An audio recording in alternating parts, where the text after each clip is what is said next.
So we'll get to our. I don't know if it's our number one, but I feel pretty confident about this player having a pretty good season, and I have Ceedee Lamb from the Dallas Cowboys. It didn't seem like Cowboys were getting that much love, especially going into the offseason. Everyone thought, oh, NFC East is going to be a complete dumpster fire again. It's probably true. I wouldn't put it out of the realm of possibility. However, the team that I do think is not getting enough love is the Cowboys, especially their offense.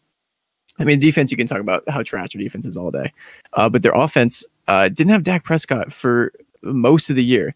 I think week 5 is when Dak Prescott went down. And if you just look at CeeDee Lamb's stats prior to Dak going down, 6 targets, 9 targets, 7 targets, 7 targets, 11 targets in the New York Giants game. And it wasn't just like 5 yards, 5 yards, 5 yards. He averaged in those games about, or at least 13 yards per catch. So he was making plays down the field. He had 2 touchdowns against Cleveland and a huge scoring loss. The offense is going to be good. No question about it, especially with Dak Prescott coming back. Fortunately, he got injured earlier in the season, so he probably won't miss any games. Maybe only 1 or 2, maybe take him a few weeks to get back in football shape. But even so, CeeDee Lamb is going to benefit, and the whole offense is going to benefit from Dak coming back. It's going to be second year under Mike McCarthy. Maybe he's a questionable head coach, but the offense was definitely not questionable. Scoring 40 points, 31 points, 38 points, 37 points with Dak Prescott at the helm. It was just when Dak went down, then their offense kind of shut down.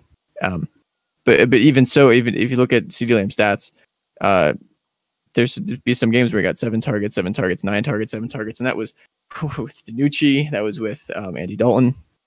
So the dude can play, no question about it. It's just going to be, is he going to be limited by Amari Cooper and Zeke, and by how much?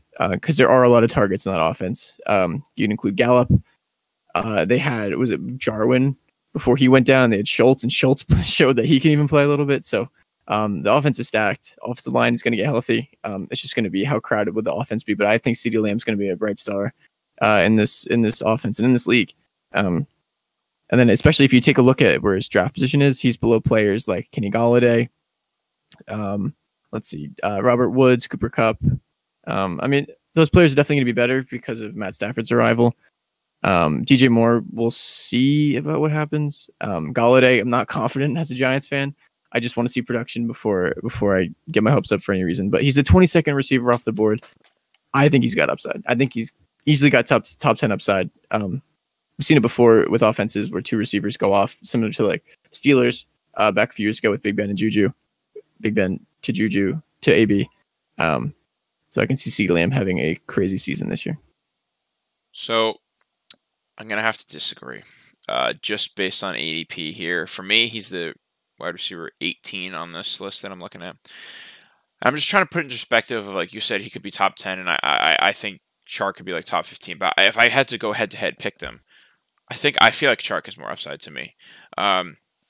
So first off, the people ahead of him, Godwin, I want Godwin, Thielen, Cooper, I want Cooper, McLaurin, everyone else, obviously I'm taking them.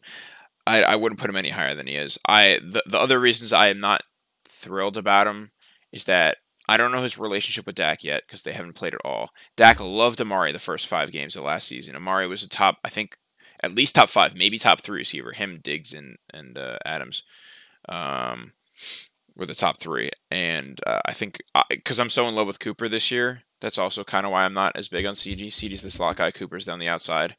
But then again, their defense sucks. I don't think this team's going to be good. I think they're going to be like average, but I think the fact that the defense is going to suck is going to make this offense so much better for fantasy production. So I do think it is possible for him to be like top 20. I think he's a really safe play. I feel like he's going to get 8 targets a game in general. I just I don't think he's going to be at Amari for the number 1 role. And I can't draft a number 2 higher than, like 20 like 5th to 8th slot. Unless it's like a really 1A, 1B like Julio Jones. Obviously, I would take earlier. But I do think he's a great player. I mean, he had the best catch I saw last year. The one where he reached backwards in the end zone or some shit. Like, that was the craziest catch I've seen in so long. I didn't know you could contort your body like that. He's definitely good. It's just, I don't know if he's going to have those big plays to make him anything more than like top 20. Okay, I mean that's fair. To each their own. I definitely understand and agree with the drafting like a wide receiver 2 as potentially your wide receiver 1 on your fantasy team. That could be like daunting, but like you said, we've seen it before. And some of his games here with Dak Prescott at 33 yards, 37 yards, 43 yards. I think he can be really solid.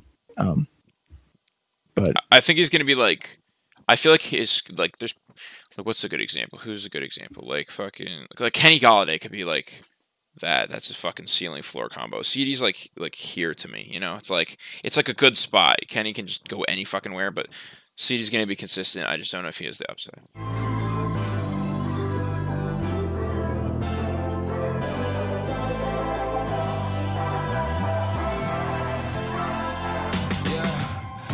Never ever find the right words, and there's no way this is real life. There's no telling you're the right girl, so I can only say that it feels right.